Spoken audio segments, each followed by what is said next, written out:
So here we have the beautiful sculpt from Pina, and I've always wanted to paint a Pina sculpt. I have a few, and I don't know, I think a lot of you guys will relate that I was like, I'll wait till I'm better. I'll wait till I'm feeling good. I'll do this another time. And yeah, just actually putting off painting these amazing sculpts, which is a disservice really, because they're supposed to be painted. So yeah, I'm happy. I'm going to paint this one, and hopefully I'll get round to doing the Wise Woman, which is my favourite two from him. So I've thought about the colours, and I know I want to do the Goblin, a desaturated bluish lilac. I think like a really dark, boring blue, but with some kind of lilac-ish highlights. And then I want to do the Squig, an orange, and I want to do that desaturated too. So everyone's been doing this with the classic red Squig, green Goblin, which I was thinking about myself, and I just thought, you know, everyone's doing that. I've got to do some different colours. So I'm going to pick that classic blue, well, not classic for these, but a classic combination of blue and orange. So a complementary contrast of colours. But I want them to be reasonably desaturated, so they're a little more natural and they don't fight each other too much. And then I want to do a very light, relatively brown bit of leather with lots of texture, and I want that to be a very cold brown too. So you'll notice it's primed in grey, or you might not notice it's primed, you might think it's the resin, but yeah, it's actually primed with Halford's grey primer. So we have a shop called Halford's in UK, and they do a very good primer. It's very, very grippy, and the only reason I'm using that is because I've run out of Chaos Black, and with the shops shut and things like that, I just thought I'd prime it in grey to start with. But it's a very nice primer. It adheres to resin very well. So although I'd rather start with black, this is a great primer to start with. So I have sprayed the miniature black. Any black will do. And yeah, got a lovely finish on that because it's been perfectly airbrushed, and I managed to get it in all the nooks and crannies, which is actually quite difficult with a spray can with a figure like this. So referring back to the photos of what I had planned from the light source, I want the light to be coming from this direction. So as I normally do, I'm going to start with Tamiya flat white in the airbrush, and we're going to do a little bit pre-highlighting, help to solidify this plan for the light source. So just check it's working, and we'll start with the head. You can see quite a nice large area there.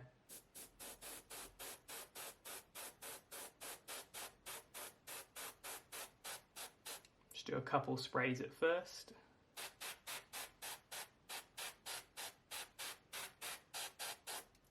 Now I'd like to have a go at doing some painted on shadows with this figure, because it's such a physical big model. Should be able to get some with the airbrush and help us plan that out. So I'll make sure I just spray from this direction, and hopefully the head will basically protect the Squig from the white.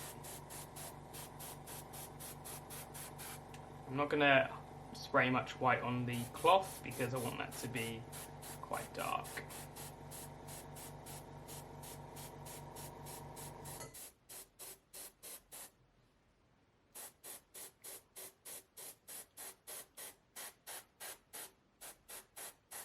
This is particularly useful for picking out the kind of volumes on the arm muscles.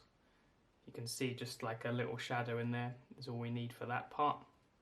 I'm going to lightly dust the shadow side just to pick out the volumes. But I don't really want much light on there.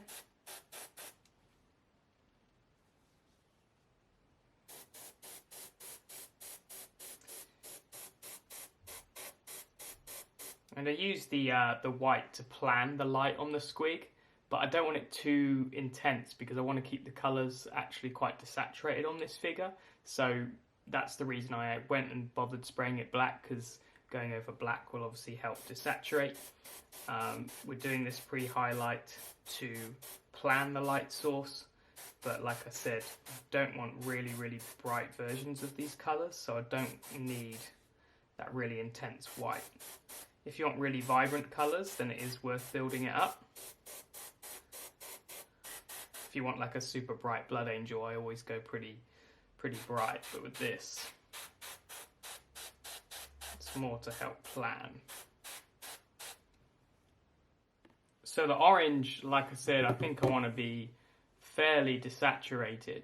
So I think the main colour is going to be something like this orange-brown from Vallejo, and that will make sure it doesn't ever get too bright. I don't own that many oranges actually, but I didn't want it to be like a pure orange. Otherwise I'd use something like Chimera. But I love this burnt orange from Pro Acryl. Yeah, these are really, really nice. And if I want some really dark shadows, something like burnt red or black red will work nicely. And then for the lights, I think I'll experiment on the palette when it comes to it. But something like Salmon Rose or Basic Skin will help make it feel more natural. And again, we won't have those super kind of bright lights. So this is what I'm thinking at the moment. The Squig is so big, I think I might as well airbrush the base coat. I want to work on the Goblin first because I think I need to handle the Squig a fair bit to sort of gain access to it with the brush. But I'd love to just maybe just base coat with the orange and then go in with the brush later. So I have a 50-50 mix of orange brown and the burnt orange, and we'll just see how it looks. If it's too light, we'll darken it up, and yeah, we'll see how it goes.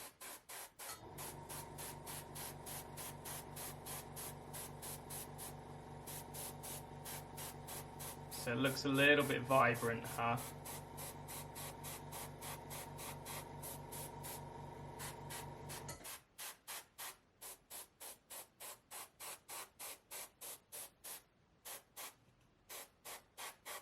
I'm glad I'm airbrushing this base coat on because, yeah, this is big model.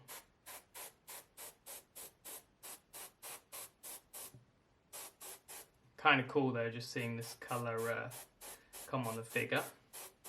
I've been thinking about painting this model, well, since Lucas showed the sculpt actually, and you're always imagining colours in your head, so I have quite a specific orange in my head, so let's see if I can achieve it.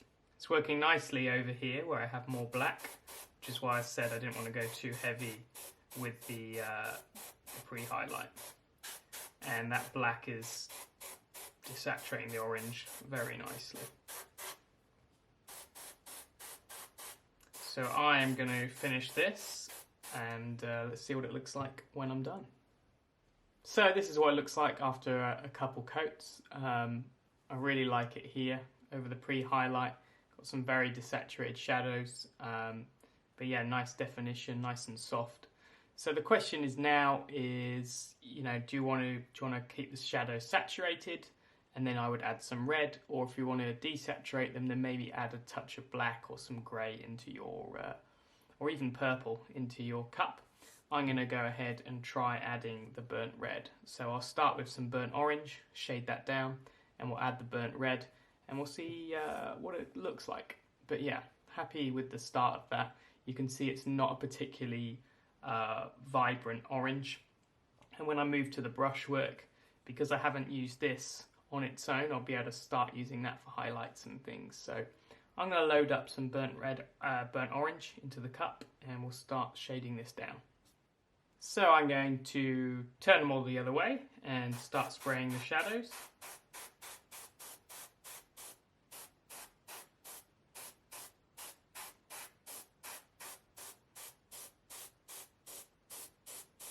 So I'll just do a little bit and see if I like that colour.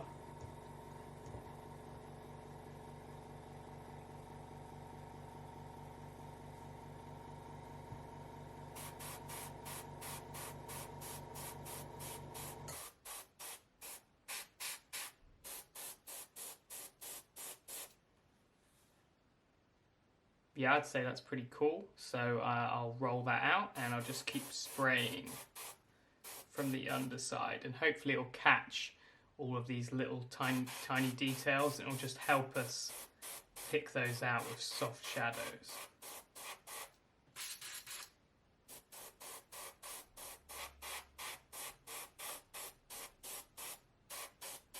I'm going to focus this colour on this side, the shadow side, and just keep changing the angle to catch the bits I want.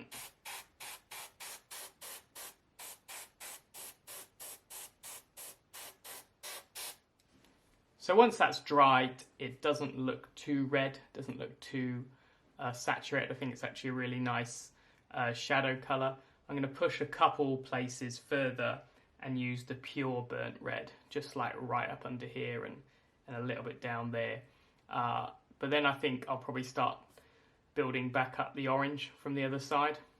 But you can see where it's catching all these little parts, and that's really nice just to get you going on those, and then you can just exaggerate them with the brush. So it's a good head start. I'm glad I'm using the airbrush because I was quite certain on the colour I want for the goblin, but the type of orange I just wasn't 100% on. So it just saves time getting the colour right and almost testing the recipe rather than brushing on, which takes a while. So I'd be happy to brush over the whole thing actually, but just getting the colour practiced is cool. So I'm just gonna put some extreme shadows in the bottom.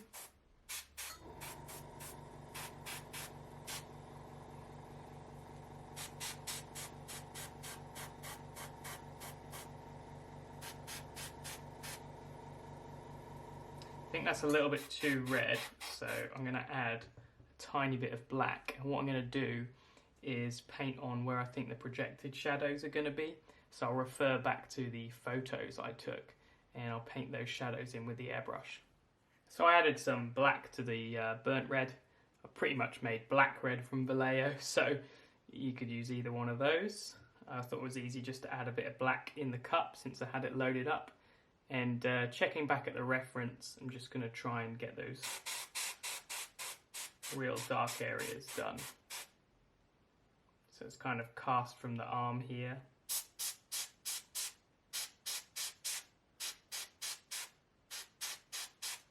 And the good thing about doing this with the airbrush is it'll be nice and soft, so it'll be like a bit more natural rather than a harsh line of painting in the shadow.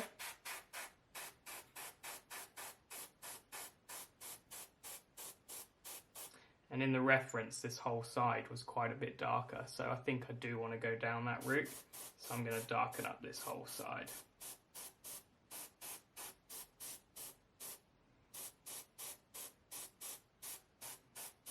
And that little bit of black is nice actually. Super dark but desaturated and yeah, quite nice. I'm going to leave this side light, but then just start pushing it over here.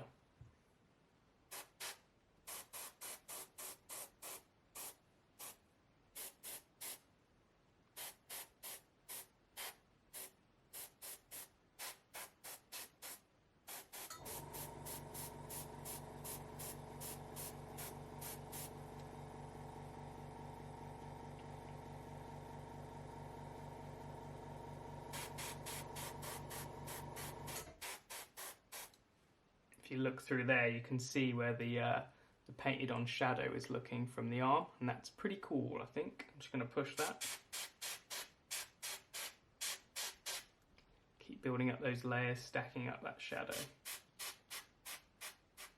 There's a little shadow off the hand too.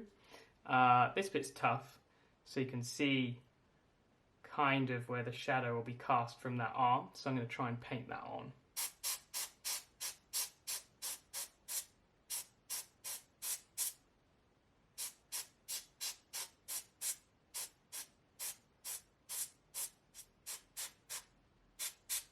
Now I'm just getting right up in here.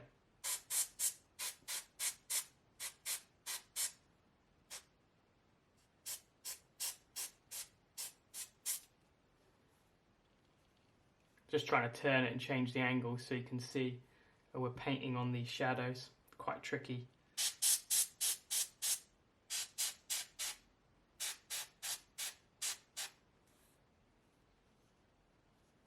And once we brush highlight and exaggerate that, that should turn out pretty cool. So I think that definitely works as a proof of concept. Got the shadows off the arm, got the right kind of colours, but it does feel, you know, too airbrushy, for lack of a better word. It's not really what I'm going for. I'd actually like to see lots of visible brush strokes and get that kind of feel for it. But what is nice is in under an hour, I've got the colour kind of right, got some dark shadows in, maybe I'll leave them in or lighten them up. So I've kind of planned it out. I might end up covering all of this with brushed on paint, but it's just a good start. Like I said, I actually want to work top down, so I want to get the goblin's face done and all the skin and stuff. And I'm probably going to hold the model like this, you see. So I'm going to kind of manhandle the squig a little bit. But this is a nice foundation to kind of begin the figure. So I think that's the end of my first session on the model. And then when I come back, I'll start base coating this and the cloth. I'll probably actually base coat every single part of the figure just to get the palette right, and then we'll go from there. The most important colour is going to be the skin, and I want it to be blue, but I want it to have a hint of some kind of purple in there. So I've been playing around with a bunch of these colours that I use quite often. The key is I want it to be, you know, those tones, blue with a tiny bit of purple in, a little bit of lilac in the light, but I don't want it to be super saturated like a bright purple. That's why I think I'm going to mainly riff off of Caspian blue from scale 75. You can see this has got a lot of grey in it. It's not a particularly bright blue, and I need to darken it and lighten it either way. I think I'm going to start with a base coat of Caspian blue, and I'm going to put a little bit of this amethyst blue in, which is a purple from AK, and we'll see how that goes from there. So I've added some purple to the Caspian blue, and I'm going to work with it quite diluted just to take advantage of that nice pre-highlight we've got. So it's almost like a wash to start with, and we're just going to let that run into the cracks. We'll need to use more opaque colours to cover up the orange on the arm. We'll just start like this on the face.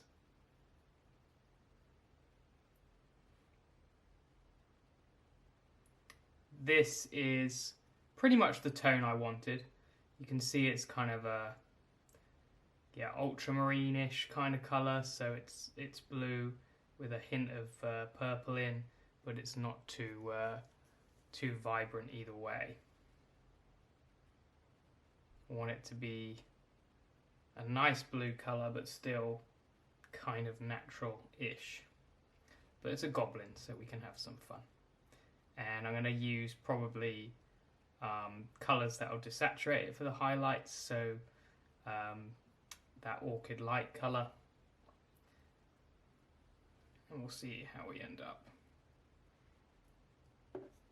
So I'll carry on base coating this, and we'll see what it looks like when it dries. Definitely like this colour combination, the orange and the bluish, lilac-ish kind of colour. But this is a little bit light, so I think I'm going to take some dark Prussian blue from AK, which is a really nice, super deep blue, but it's very, very vibrant, probably a little too saturated for what I want. So I think I'm going to add some dark grey to it, and that will desaturate the colour, keep it dark. You could just add black, but I think then it will be too dark. So we're just always controlling the saturation and stuff like that. You could maybe use dark sea blue, but I'm being ultra fussy, and I think this will be a little bit deeper. So I kind of tested it out on the arm here, and I think that's right. I'm going to almost wash it onto the face, because, you know, starting light like this with the white and the lilac, it'll pick out some of these details, and then we can define them all with a brush. But it's quite nice to almost use wash-like things to get this going, really. So it's a bit like where we use the airbrush to paint roughly the sort of impression we want. We're just roughly working with colours too.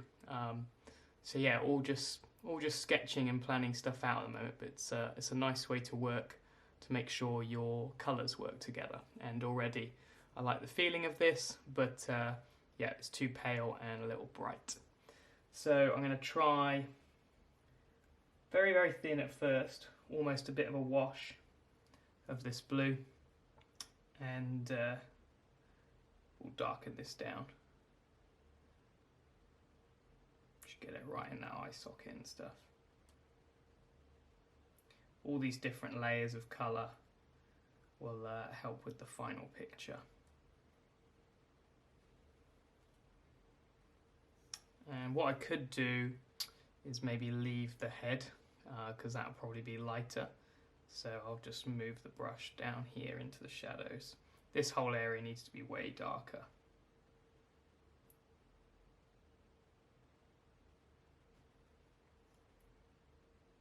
I'll cover it a bit more, but it can be quite a dilute covering over the top. So that's darkened it up quite a bit, and I'm happy with that. That's a really nice foundation to start from, and I think that's kind of the tone I was more or less after. I'm really happy with the look of the orange now, and yeah, these two colours are definitely going to work, so I'm happy with that. In a short space of time I know my colour scheme works, and then really I can just work on the actual painting. Also the painted on shadow, that's looking cool. I really like the look of that. The actual shadow keeps getting cast on it, so it's definitely in the right spot, and I think this is the sort of the photograph angle, and you can see that shadow. I think that's cool. I did the little baby the same colour, although they'll probably end up in a different tone. And I'll base coat everything, so I'll base coat the leather. Like I said, I want it to be a cold brown, so I'm going to take my Rhinox hide, which is reasonably warm, and I'm going to add some grey to that. You could just use dryad bark, but I don't have that, so I'm having to make my own slightly cooler grey. And we're just going to go ahead and base coat. You can see what I mean, it's quite cool compared to Rhinox hide on its own. So I'm going to go ahead and get that done. Now everything is base coated, we're kind of doing the nice parts. So I'm going to start kind of picking out the volumes on the skin, start highlighting that up. And what I've done is I've gone back to that mix we kind of made for the first base coat, which is the purple with the Caspian blue. And what I'm finding is all the colours I'm mixing up tend to be a little too saturated. So I'm actually putting a touch of Eclipse grey in with most of the colours. So the same dark grey I put in with the brown, just to try and kill the colour a little bit. And I've said in other videos before, what I tend to find with my own work is I do a lot of saturated colours, which is nice, but it's something I want to try and mix up and try and rein it back. And we're using a very strong contrast of blue and orange, which is why I want to be careful. So yeah, I've got that mix, but I ended up adding a little bit of grey in there, and we can always punch up the colour later if we want. And really I'm just going to start picking out the volumes. On this arm, could almost paint the whole thing really across the top and leave the shadow there. And I want lots of brush strokes on this, because then it gives it a lot of texture and feel. It's why I'm not happy with the airbrushed Squig, because it just doesn't have the right feel. I love Lucas Pina's kind of cartoony, I guess, style, and I think having it super smooth and perfect just doesn't really feel right. And it's nice to have all those brush strokes on there. So I'm going to do some quite long clips, and just so you can see how I'm moving the brush around and things really. But this is definitely one of those pieces you can have fun with if you just get the colours right. So the face, I'm going to have to hold closer to my face, I think, to paint all the tiny details. We'll just bring the paint in there around the eye. And this has got loads of sculpted detail on the face, and I will follow those details. There's lots of little wrinkles and stuff. I'm going to do some stippling kind of motions. Sort of stab that on. And then do strokes where there's wrinkles on his head like this. Don't pick out too much detail at this point. You still want to paint kind of general. If you want to go much lighter than this, and I do. But I do want to leave some of that base shadow in some areas. But every little bit of colour as we build up makes a difference.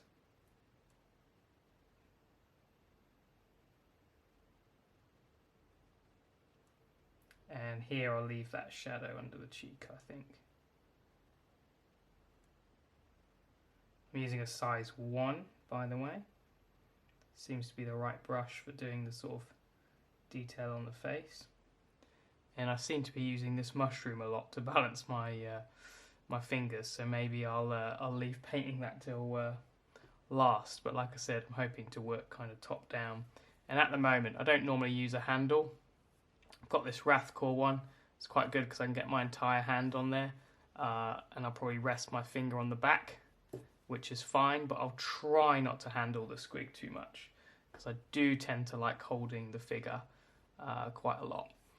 So I'm going to carry on and do a bit more of this layer, and we'll see where it ends up. So it's quite a subtle beginning, but I like this colour, and you can see the little shadow we're leaving at the bottom.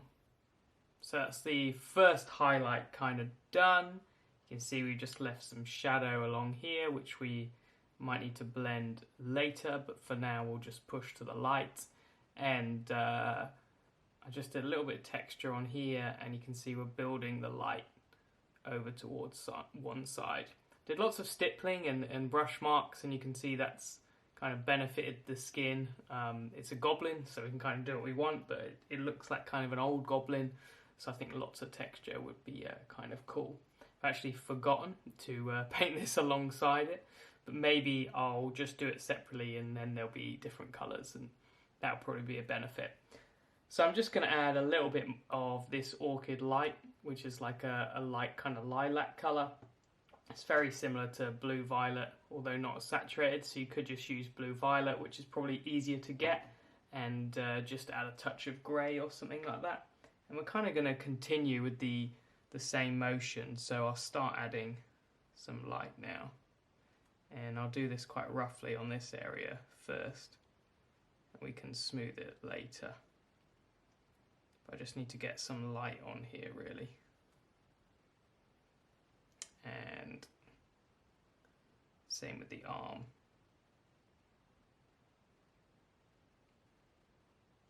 It's actually looking a little too blue. I think I need to start adding some different colour in there to get a bit more variation, maybe some kind of pink, like salmon rose or something like that. So I think I'll return to the palette and maybe tweak this colour a little bit. So I took my own advice, and I used some blue violet and a tiny bit of grey, and just a bit more tonal variation. I was in danger of just going from dark blue to light blue and there being no change in tone. It's quite subtle, but there is still some change in tone here. I'm going to start adding pink soon too. You just don't want to stick to the kind of same kind of blue, really. I don't think that's very interesting. So I just tried it out to make sure I was happy on the head, and I think that's cooler. And yeah, I'm just going to go pick more of these details out.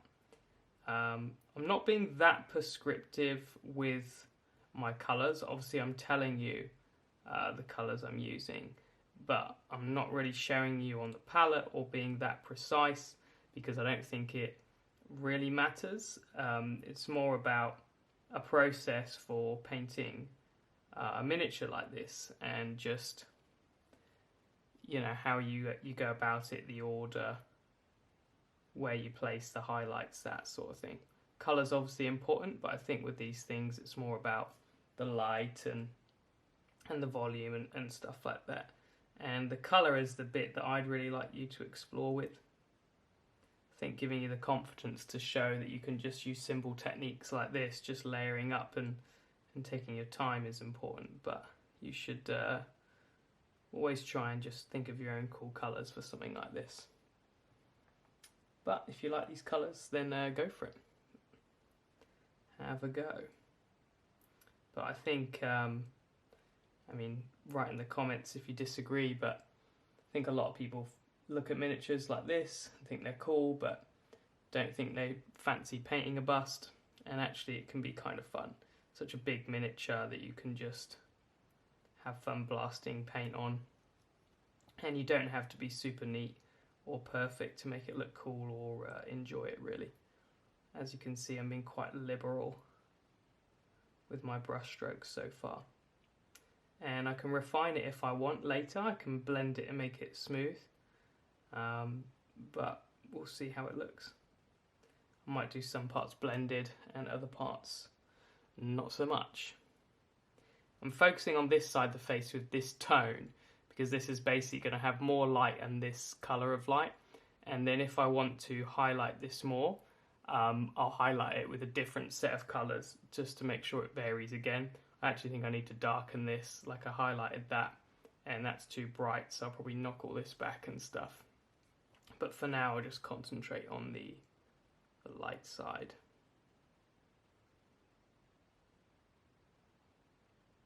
And as you can kind of tell just from looking at them, Lucas Pina sculpts are just really interesting to paint. So many nice little textures and details, and it definitely shows that there's still a place for hand sculpted miniatures and not just digital. If you want stuff perfect, digital is just so cool, but this just gives a lot of feel to the miniature that's hard to replace. I'm liking this colour. This is the colour I wanted. So the blue violet was the key. Love that colour. Use it all the time. It's nice to get it in there, something like this.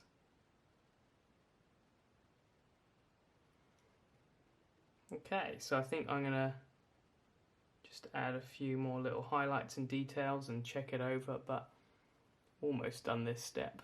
Let's have a look from far away. That's too much of a straight line, isn't it? Just round that out a little bit maybe.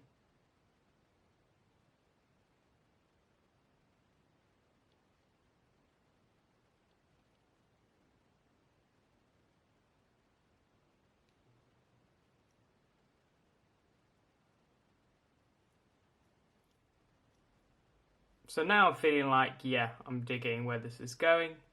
Feels right, I like the colours. And now I might go wrong because I'm going to try adding some salmon rose, which is obviously a peachy pink, and so we're taking this in a completely different direction now. So I always keep a little bit of the old colour on the wet palette just in case I need it or it goes wrong. But with a little bit of salmon rose in, let's sort of see how this looks. And I'll just carefully paint this in. This is quite extreme lights now because we have general sort of definition. So let's try this area. It's much lighter than my last one, but we'll see if I can blend it in later. I actually don't think it's colourful enough. It looks a bit too white. But we'll let it dry and see what happens.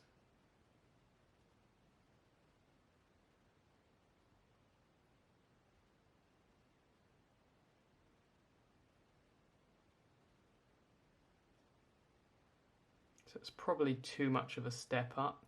This might be a nice final light. So I'm going to try adding some other colours, maybe some more of the blue violet back in, and we'll see what I can do. So I added a little more blue violet back in and plopped a bit on the head, as you can see, and that's helped. I think the salmon rose actually has too much white in, and it just bleached my colour out too fast. So I might need to use some German orange or maybe something like that, and then I can get that kind of peachy light I want without it killing it too much. But for now, with a little more blue violet in there, we carry on with some more lights. So quite a bit more detailing now. Now I'm starting to pick out all the little bits. Sorry, my point on my brush was really bad then. So I'll start to pick out more individual wrinkles and things. And you can always soften these later if they're too defined. But texture's definitely the friend here. So you can do like a big brush mark like this, where you want the light, and then you can actually fade it with texture. And I think this look is actually more appealing on a miniature like this than having like a perfect blend. So you're using stippling and lines and things like that. That's what you use to blend it and fade it together. And it's not as like a perfect blend, but you still have a transition, and yeah, I just think it's a nicer aesthetic, and it's good to mix it up. On the last miniature I painted, which was the Hunter, the Cult of Paint Hunter, I did her skin very smooth, and it's nice to kind of alternate, so it's like my next miniature will be super textury. It's I think no matter what you're doing, it's fun to mix it up. And I've obviously gone from a full figure to a bust too. So I like to vary all those things really in my painting, and hopefully that makes for nice tutorials too, a bit more variation. So the nose is really important. You can see I put a little bit of light there, pick out a couple wrinkles, and then still have light down the bottom, but just pick out little details so it's not too bright.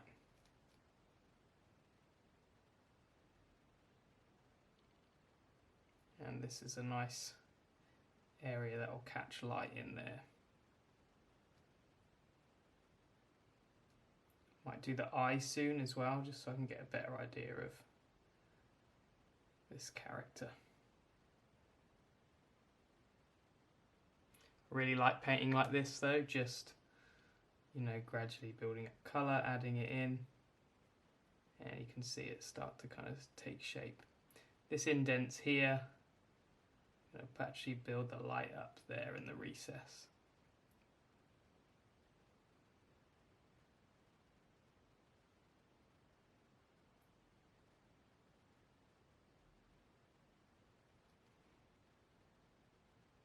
So I'm going to carry on in this manner. Hopefully you've seen enough to kind of get the idea, and then we'll break and keep going. But we're not too far off finishing the highlighting, and then we'll change and mix up the colours, I think. If we take it back, have a look at the overall impression. Could definitely push the light way more in certain areas, but yeah, heading towards the right place, aren't we?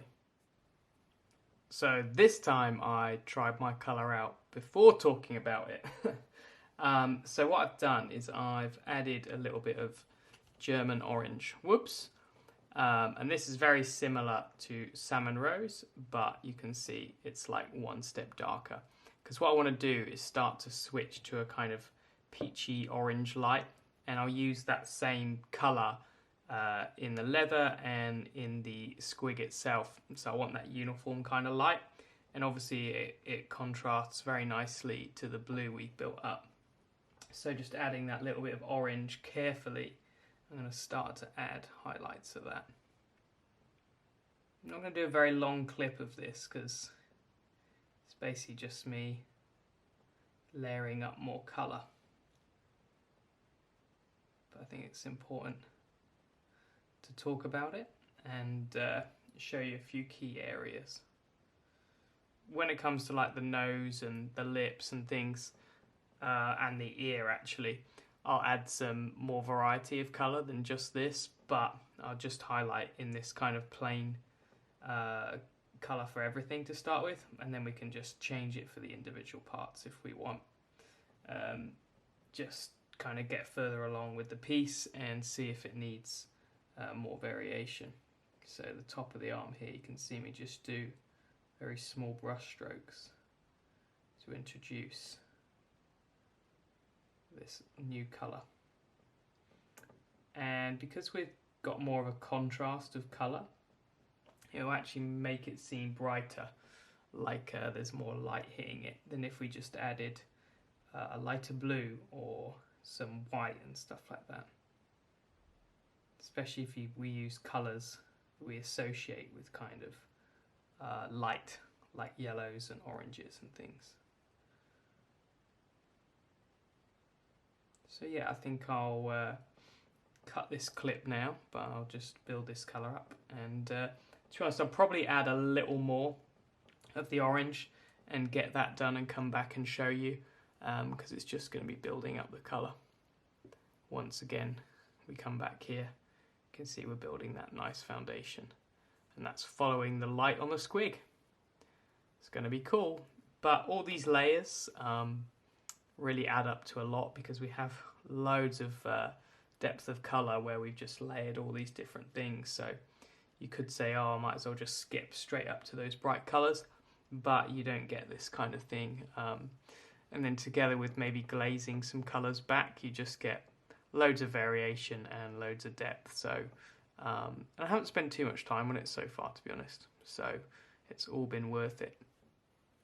Well, I dare say I like this more than I thought it would. German orange was the key. I'm not sure how well it shows up on the camera, but it's got this really subtle kind of orange hint in the light, and it looks really nice on the eyes. So I'm kind of looking at the monitor, and when I upload the footage I'll know if you can see it or not. But the question is now, I do want to go a tiny bit lighter, and if I add more German orange, it might not change the value, so the brightness, it might just make it more orange. So this is where I have to kind of experiment and add a little of it and see if that happens. And if not, then I can go back to the salmon rose. So yeah, it's always a little bit of an experiment with the colour, but there's nothing wrong with putting a little bit on, and then if it doesn't work, adjusting it as we go. Yeah, it's looking cool. So I'm going to add a little bit of German orange and see if that works. If it doesn't, I'll add some salmon rose. And I'm feeling like this has got to be the kind of final highlight now.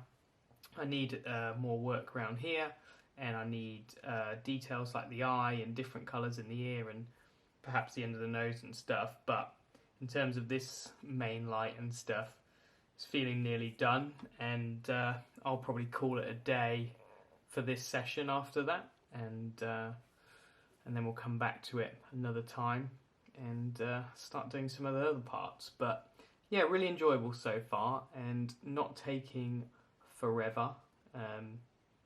It's nice to just kind of achieve stuff each session, so I'm going to kind of let you know how long I'm spending on each one. So we did all the base coating in under 2 hours, and I've probably spent another under 2 hours just layering up this highlighting. So I think we're under 4 at the moment, which is nice. So adding final bright lights here, I ended up adding a little basic skin tone, which is like a very pale pink, because the German orange just took it too orange, and the salmon rose, yeah, was kind of not working either. So just added like a more neutral colour. But any kind of highlighty colour will work. It's just that final bit of light.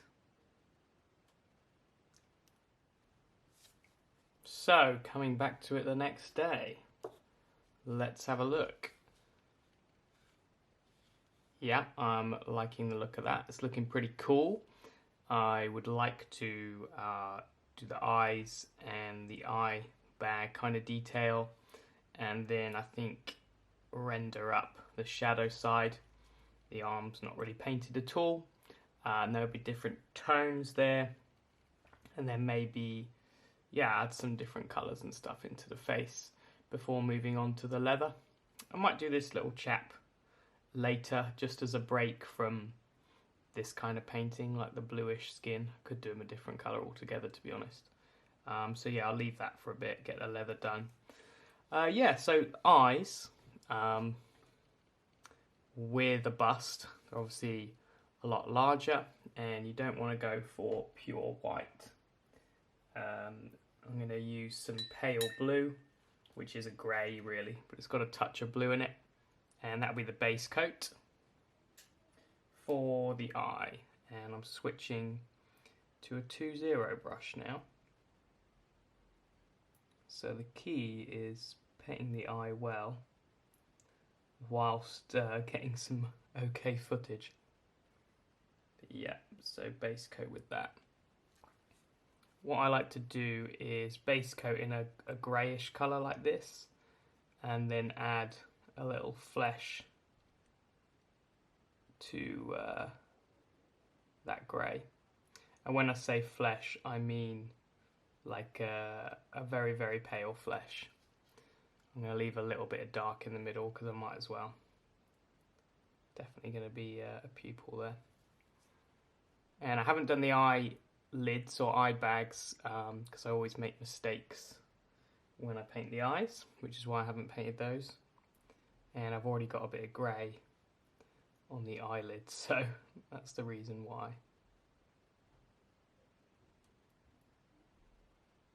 So I'm going to carry on getting that right. You can see loads of mistakes already. A lot of that's because I'm holding it far away from me. So what I'll do now is add a bit of light flesh. It can be any kind of really pale light flesh colour. Like this, you can see it's like an off-white. And add that into the grey. And then we keep a desaturated colour for the eyes, but we get it pale enough. You can see that kind of looks alright as it is. Just needs to be a little bit paler. I've neatened up the eye, so I took the base colour and just neatened it up as best I could. I'm also trying to stay still as best I can, which is very tricky. So let that go and focus, and then try and stay still. And now we're going to try and paint the black or dark grey. That'll be for the iris. So we have to paint the dark colour that will surround the actual colour of the iris first. And I start small, make sure the direction is looking in the right way, and then I'll kind of make it bigger and make sure it comes all the way down to the bottom.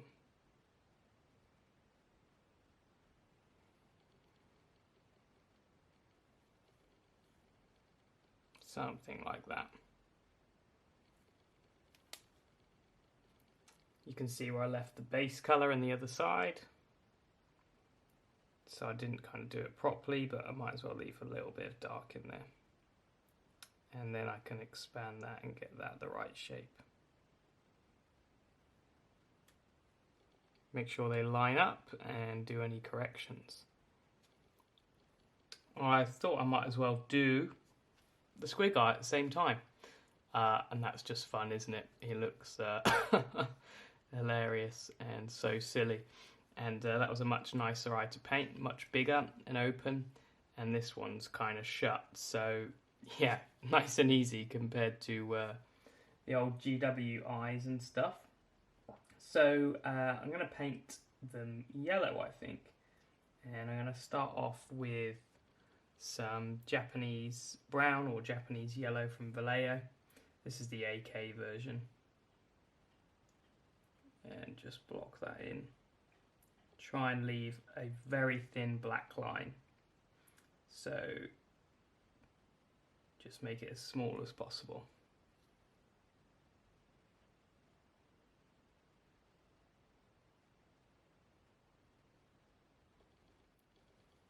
Next I want to use a colour called Pistachio. just because it's called pistachio.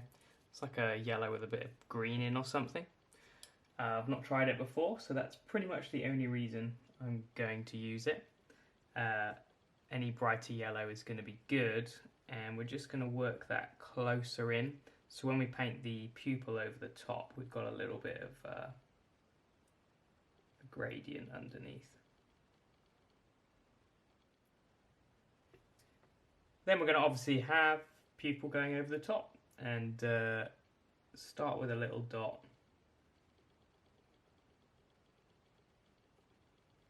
Let that dry, and then we'll just make that a little bit bigger.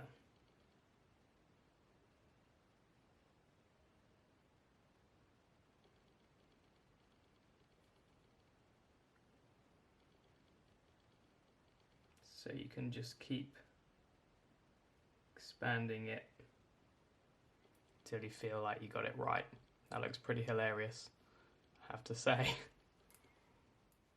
And now we can do the fun bit, which is put the shine on the eye, which obviously has to be the same direction as your light source. And you can even do a dot, or you can do a kind of dash. And I'm going to do the latter, I think. So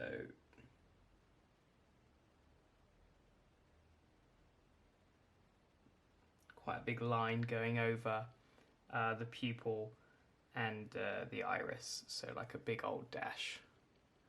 And it can come into the white of the eye too, and just exaggerate that sphere shape and the light hitting it. But that's pretty funny. Yeah, that's cool. And then I'll put probably a little bit of red in the corner of the eye, and you can use the base color to neaten it up.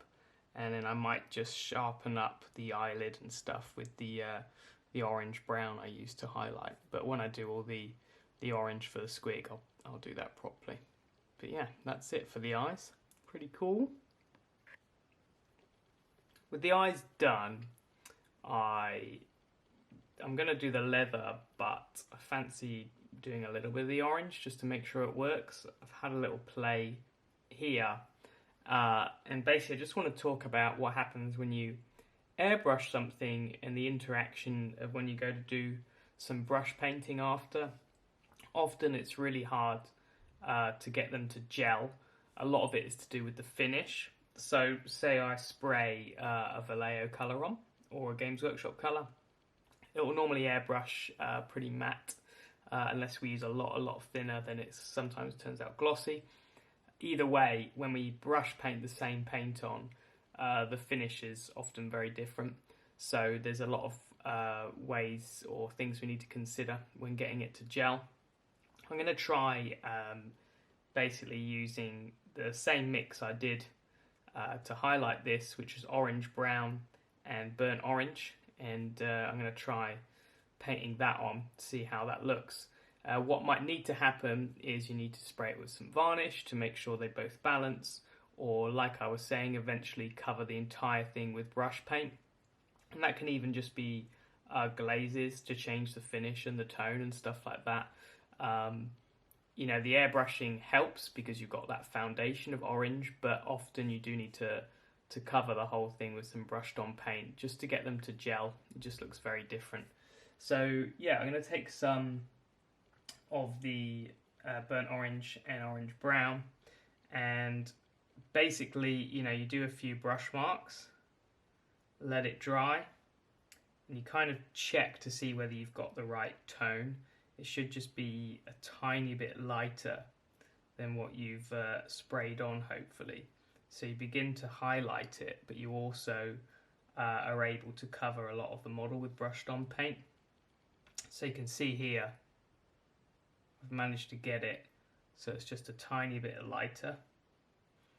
And I want to put a lot of brush marks and brush strokes on here. It's like I was saying earlier, I don't want that super smooth look.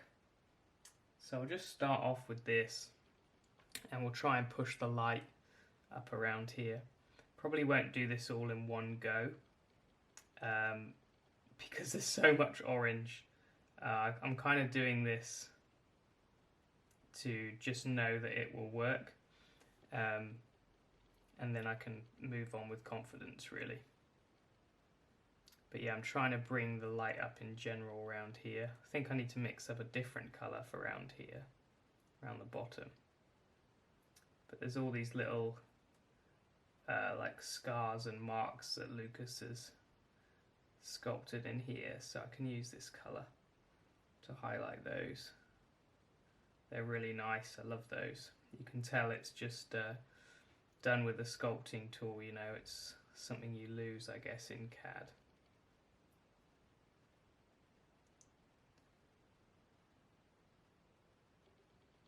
But it worked really nicely around this part. I tried a little bit of a lighter colour and it was too much, so I'll soften that as well. But I'll probably do a couple stages of the orange, like just this one maybe, and maybe bring it up to pure orange brown, and then finish it later. It's such a big element, it's probably going to be quite nice to break it up. But the main thing I wanted to talk about was that interaction between when you've airbrushed a colour and then when you go to brush paint on. It is tricky to deal with. Often it actually messes things up, and I wish I just brush painted everything on. With this, there was such a large area, and it was orange as well, which is a tricky colour to deal with, so I thought, yeah, I better get some base colour on there with the airbrush, and I think that was a good choice. So I was definitely starting to get carried away with the orange, just painting on that orange brown, and I'm going to stop there because really I should finish the goblin and this side and stuff like that. But I was quite enjoying it, which is cool, because I was thinking, oh god, it's going to be a bit relentless doing this enormous Satsuma, but the orange brown's really nice actually. It's that perfect kind of desaturated orange, and I think it looks quite natural for a orange massive beast thing. So yeah, that's cool, and I definitely need to change my palette. I'll just show you the paper before I move on. It's quite the mess. This was all those highlights for the skin, you know, with a bit of peach, bit of pink and stuff like that, and then you can see my other colours. They've kind of run actually overnight a bit, so it was not quite as bad as this, but yeah, I'm going to go for some new paper because I need to make some of these blue mixes again. They've kind of dried up a bit, and I think we'll carry on finishing up the goblin himself. So what I'd like to do is get this arm done and get this kind of the face finished. I really would like to start painting the tangerine, I can't remember what it's called, Squig, but I think I should kind of box this off. And I want this to be a different tone on this side, so closer to blue. This side is the colour it is because we're imagining some light, some orange light, which comes from the German orange on this side. So we want some variation. Obviously the light's less intense, but also a different tone. And I don't really know what colour I want. You can see I've done a little squiggle there. It's a bit light. And there's nothing wrong with kind of just putting a thin bit of paint on there and seeing how the colour works. So I've got a little Caspian blue here. And that is too light. But I quite like the colour of that. So what I'm going to do is go back to the palette and just play with some colours until something works with this. I mean, the kind of highlights I have in there feel about right, but I need to do some more detail. So I've got my Caspian blue here, which is what we tried, and it was a little light. And I'm going to add a little bit of the amethyst blue, it's a purple, just to change the tone of that. So it makes it more purplish. And then I'm going to take some dark sea blue, and that's going to make it a bit darker, a bit more purple.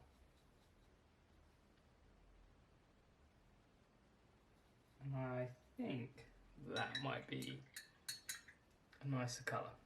So we'll go back to the figure and we'll see how that looks. So I'll try on this bit of the arm. There we go.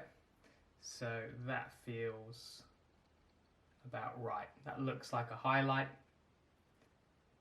So we'll go ahead and we'll we'll roll that one out.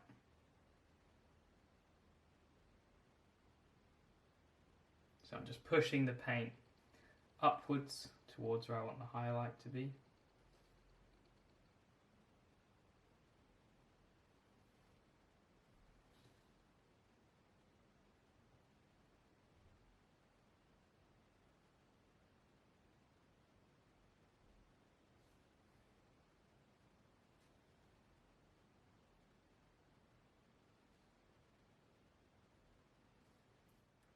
Now I'm going to add a little orchid light, which as you can see is like a greyish lilac. You could use the GW lilac, I forget the name, but I will put it in the description. And it's kind of, you know, close to grey because it's so desaturated. So that would be nice for the highlights, keeping things not too vibrant really. We don't want that much colour on this side, but we still need some highlights. So really I'm going to focus on the top of the arm here.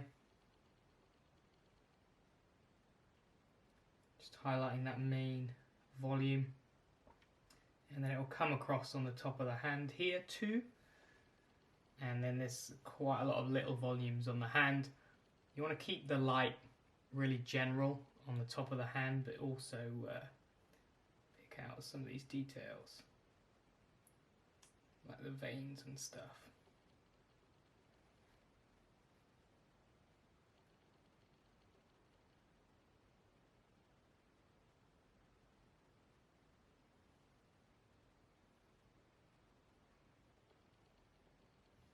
And you've got all these little muscles and things on the arm. Pick those out and then just push the paint to the top of each muscle. And then I'll just adjust that highlight, it's a bit too narrow.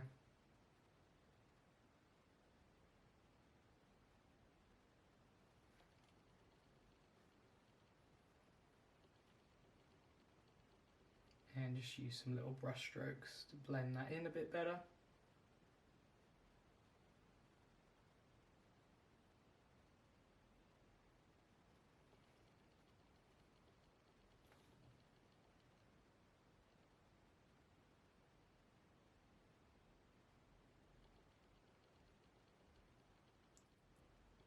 We'll start to work on some of the details of the face. So that's going to be picking out all of these small volumes and wrinkles.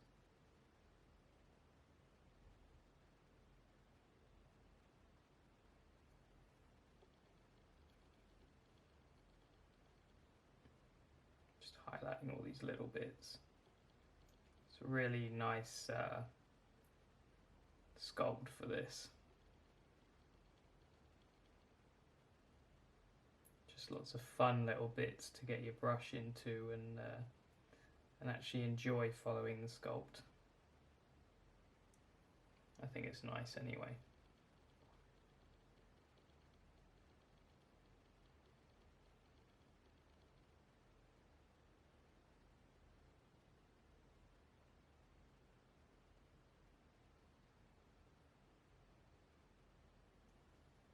And then we'll just start to try and blend the two halves.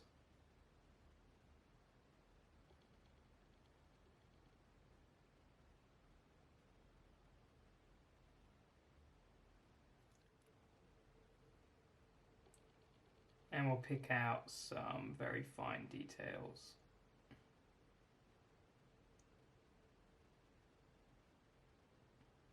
And we're using the purplish colour, so it will contrast from the lights on the other side that have the kind of the orange.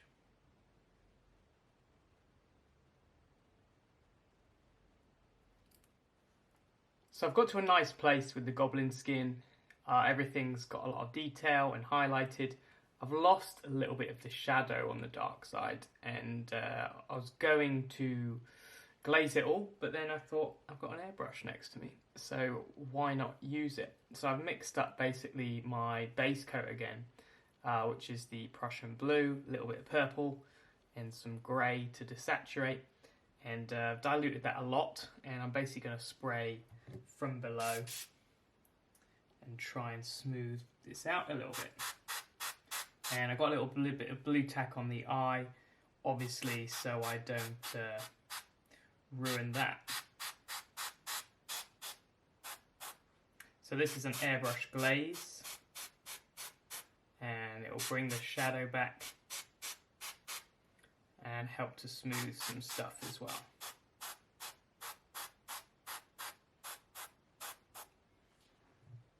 Now we turn it back and see how that's looking.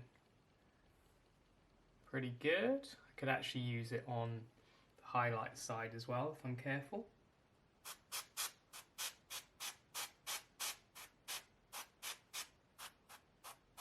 Just get that little cheek.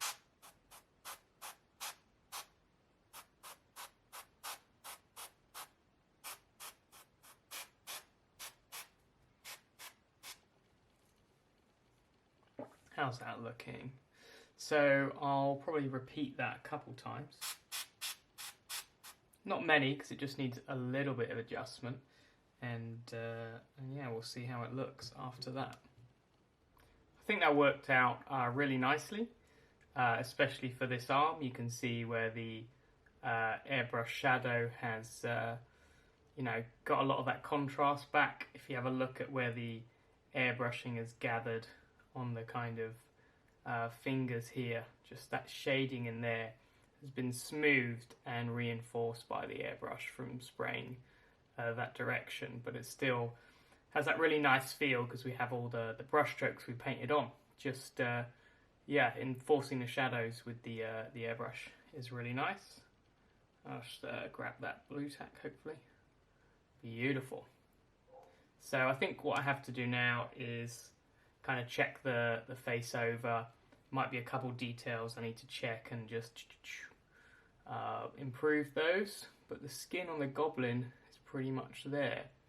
I think I need to get some kind of variation maybe in the ear, maybe the end of the nose, and some colours like that. But you can kind of do that any point really. It could be at the end. I think I'll do it next just to kind of box off the goblin, and then I could either do the orange or the leather really, whichever I can do without manhandling the other first. But yeah, really cool with the airbrush glazing. It's something I'll definitely use on other parts of the model. I imagine when I paint the shadows, because this is just too plain, this needs some brush marks. You can see how nice it looks with brush marks in this part. And if I lose this overall feel of shadow, then I'll maybe glaze that part in. And you can be pretty careful with the airbrush, and maybe a little bit of light will catch on the skin, but it's no problem. The paints are so thin that it's okay. On the leather would be really nice to use the airbrush. So yeah, we'll see how that goes. But for now, I'm going to check over the skin, reapply some highlights where I need them, and just tweak that up, and then we'll go from there. So I want to come back to the skin later. I'm fairly happy with where it's at, but it needs some finesse and some finishing details. But I just want to work on something else because I'm quite tired of the skin, and I think you know, when you're doing a tutorial, it's always nice to do, okay, we're going to do this part all the way to the end. But actually a more natural way to paint is to just have ebbs and flows and swap between parts, as you see with the orange. And yeah, I just feel like working on something else because I've worked on a skin for so long. And I think I'll get a better result if I work on another element and then sort of do those changes at the end and just see how the piece looks. So I'm going to work on the cloth because I quite fancy that. And I think it won't be as difficult as these two elements. So hopefully I'll get some fun out of that. So we had the base coat, which was the Rhinox hide mixed with a tiny bit of grey. And what I'm going to do now is use my Gobi brown that I always love. And I've mixed that with Rhinox hide. So it's mostly Rhinox hide, just added a little Gobi brown. And we'll start to highlight these main areas. So big bold brush strokes, and we'll start by painting the volumes, and then we'll add some texture. You can see where the light's catching these lovely soft folds. We have to deal with the folds in the cloth, but then also the light source should follow along here. So we need to make sure we've highlighted parts like this and this, where you have the fold in the hat, but then also we need to put a highlight that runs all the way across the center and make it a bit brighter.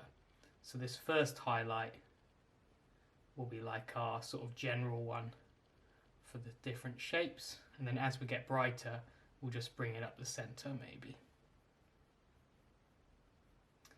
But it's quite fun painting something so big like this compared to a little miniature, using a quite big brush and really just moving paint around. Actually feels like you're painting rather than just doing little tiny details. It's kind of more relaxing in a way because you can just do big movements and you don't have to be super slow and worry about all these details. It's scarier in a way because if you want to do something blended, it's obviously more difficult across a bigger area, but I think that trade-off is fine and it's just nice to mix it up. Could put these in a lighter brown actually, this skull. That could be Gobi brown maybe.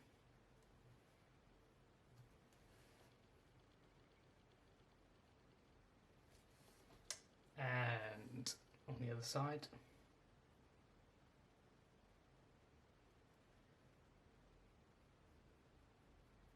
So you might want 2 coats of this first one. Maybe not. It's only a subtle highlight, so I think I'm managing to do it in one pretty much. And we'll go ahead and add a little more Gobi brown for the next step. Now that's dry already, I think we've got a nice subtle result. You can see we just have like nice soft shadows, and we'll just add a little more Gobi brown in the mix, and yeah, do lots of small brush strokes, build that texture, and just start to build some more highlights.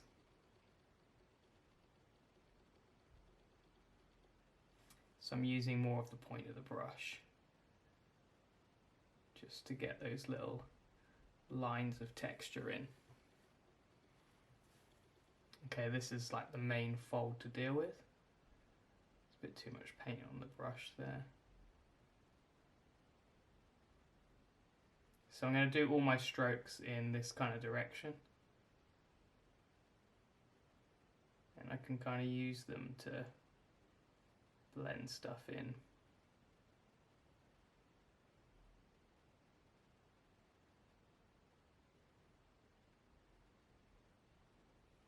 So it's quite diluted paint, and I can build up in a few layers to get the transition.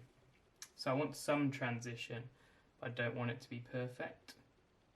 So we'll achieve it with slightly diluted paint and this method of little lines. So it's kind of like stippling, but with lines, and just following that direction.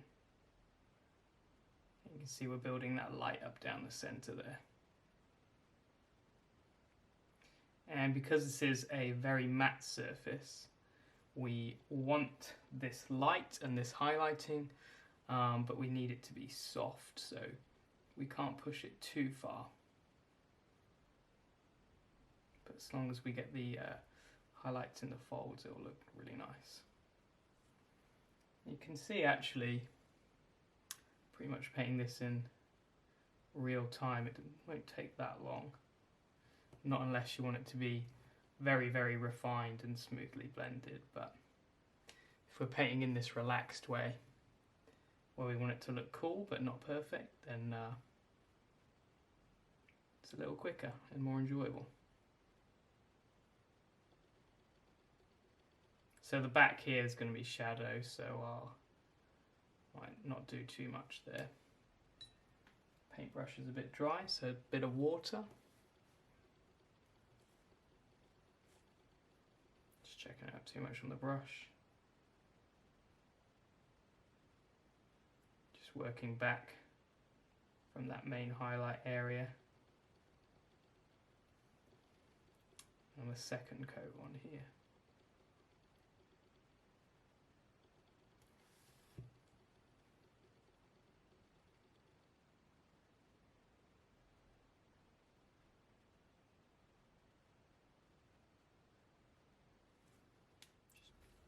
So let's push the highlights. I've still got a tiny bit of Rhinox hide in the mix, but it's mostly Gobi brown now. And then we'll have to start adding something else. And we'll work closer to the center, lining it up with this forehead highlight. And even more onto the tip of the brush now. Here you can just add the odd scratch, but let's focus the light down here. And we'll have to see how this dries. At the moment it looks a little light. I think it might be okay.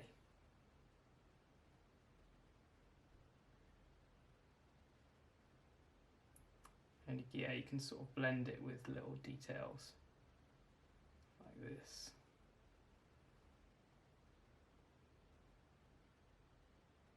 So these areas might still need some highlighting, but then we'll focus up here. If you do think it's a little light, your next step, you can always dilute it more, play with the opacity, as opposed to remixing and adding more Rhinox hide in.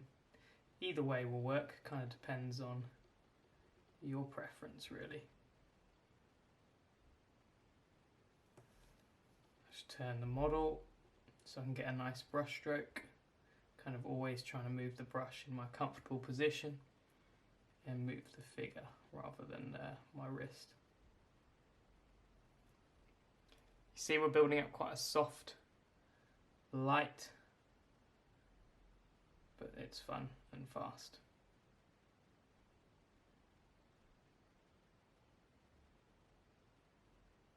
And I don't know if we'll need it, but this is where an airbrush glaze will be awesome, just to bring those shadows back. Maybe we'll just try it because it's been a nice thing we've been doing on this figure so far, just to solidify what it can do. Right, I'm going to carry on with this step, so it'll take me a while. I'm going to build this up nicely, but you can see we've got this mellow highlight following the line there. Looks cool. So you can see we've not really highlighted the bottom here, bringing the light focus around the top.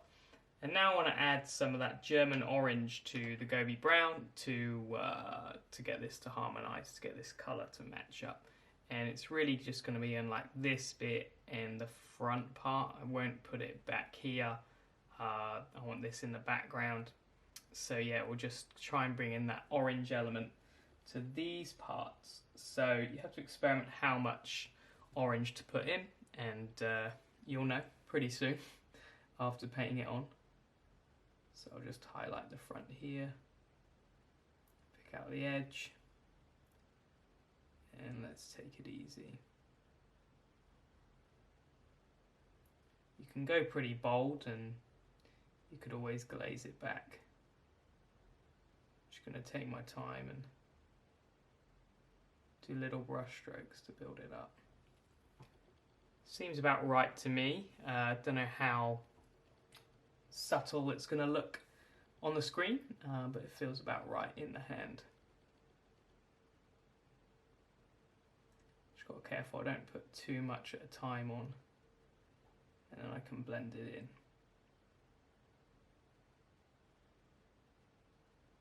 German orange is super opaque, so just got to be careful with that. And it's a little bit glossy as well. Luckily, because I'm using the Scale 75 brown, it kind of counteracts the glossiness, and I'll still get a nice finish. So I'm going to try not to varnish this model and get all the different mixes of satin and gloss in the paint. But if I have to, then that's fine. So where do I want the orange to stop? I I think really there, it doesn't need to go any further back than that. I need to build it up around the front here, but doesn't need to go much further back. It's kind of tempting to carry on highlighting everything, but this stuff all looks fine at the back, especially if I put some more shadows in with the airbrush maybe.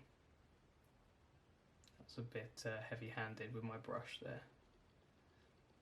So if you go too far, we can just glaze or even just layer the gobi brown back. It's all cool. But that's feeling about right to me. You can also add additional texture at this point, so when there's some details like this, you can highlight that, catch all these parts.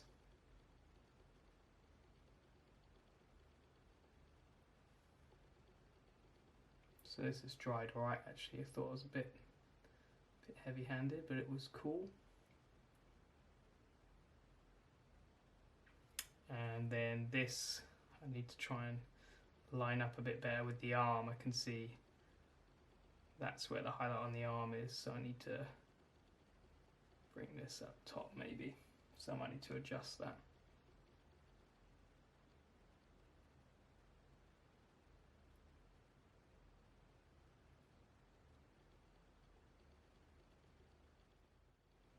So I really like the look of this so far. You can see the nice shadows in here, and it's subtle, but we have that hint of the orange.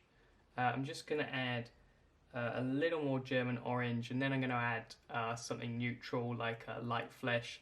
If I add too much German orange, it will be too orange. So yeah, we want to try and match the tone with the highlights of the skin, but not take it too far. And I'm just going to kind of highlight these front two, leave this one here and try and just bring the attention closer to the front. So I'll catch the edge again, and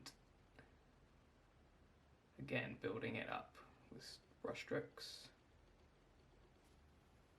This has been the fastest part and the most enjoyable. It's so big, just taken an hour on it. And it definitely could be better, but I'm happy with it. I want this to be a fun piece, like I keep saying. Just sometimes you need to paint to enjoy, not be perfect. But I really like this. I like this style. I think it suits the style of sculpting too. So a little bit brighter.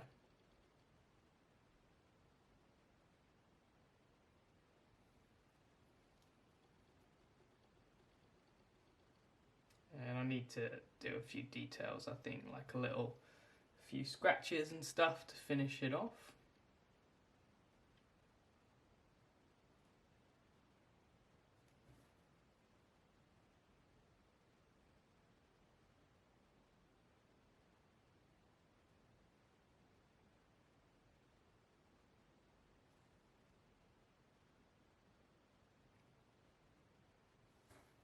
And catch these edges.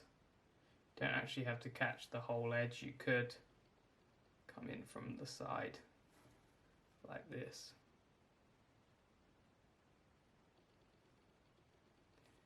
If you want this more refined, take more time doing the brush strokes, and like we do with a lot of stuff, you can do some various things to blend it in, like glaze or whatever. I'm kind of happy with seeing the layers, but I think we will try the airbrush to get some stronger shadows and stuff. Maybe just subtly a little bit, but I think it's been fun to see what it did on the skin, and we'll see what it can do on the leather. Alright, so that top-down view, you can kind of see pretty well the state of the transitions in the shadows. So we got Rhinox hide in the airbrush, and let's see what happens when we spray this up. So really diluted, and we're going to go from this angle, which means it will catch all the shadows, presuming the shadow is here. And also when we spray, we won't get any on the skin, so we just can't risk that. So yeah, just come in from this angle. I can actually go lower.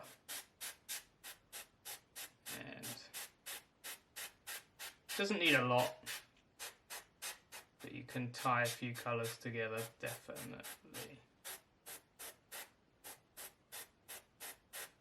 So let's turn that. Yeah, that's cool. Come in from this angle.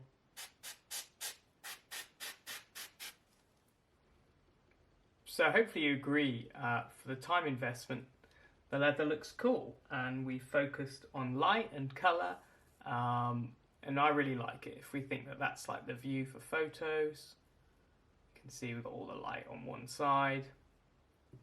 Let's just turn it. I think it looks great. Definitely good enough. Yeah, I'm happy, and I really enjoyed it because it didn't take forever, and I didn't get bored at all. That's really important with painting, I think, not to get bored. It's supposed to be fun. Yeah, so happy with that. I hope you like the technique. And one of the things I want to get across in this video is you can have fun with these scary, intimidating busts. I mean, this is my first Lucas Pina sculpt, and I don't know why I put it off for so long, sort of thinking, oh, I've got to save it in the box, I've got to save it till I'm better or something like that. It's cool just to get paint on it, and they're very, very fun sculpts. So if you've got a model that you've been putting off doing, just get some paint on it. It's absolutely fine. So I think that is a good point to finish part one. I'm finishing my painting session. I think in part two we'll probably do all the little details. I don't know what colour yet, but this little shield could be some nice non-metallic metal. I'm thinking copper, because then I can put some verdigris on it, which is always cool.